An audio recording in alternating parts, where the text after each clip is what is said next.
আলহামদুলিল্লাহ, আমাদের ডাকবাংলা মসজিদের যে নতুন মসজিদ করার জন্য যে উদ্যোগ নেওয়া হয়েছে, আলহামদুলিল্লাহ বালুর স্তূপ দেখেন, হারামাইন শরীফাইন, এই হজ কাপেলার মোল্লেম সাহেব, আমাদের ইমাম সাহেব, তারপরে আলহামদুলিল্লাহ উর্দু আরও যারা কমিটির মধ্যে আছে সবাই উপস্থিত এখানে।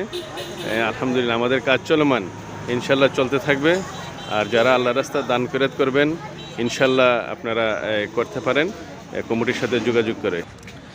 আমি যেমনটি বলেছিলাম, আলহামদুলিল্লাহ আমাদের কাজ চলমান। আমাদের এই যে এই কমিটির ঊর্ধ্বতন যারা আছে সবাই উপস্থিত আছে এখানে। আলহামদুলিল্লাহ সবাইকে আমি দেখতে পাচ্ছি এখানে। কিছুক্ষণ আগে মিটিং ছিল, আলহামদুলিল্লাহ সবাই।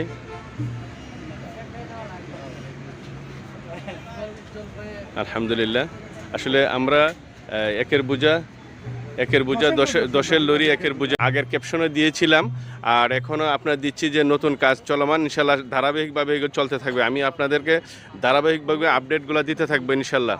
এই যে নির্মাণ কাজের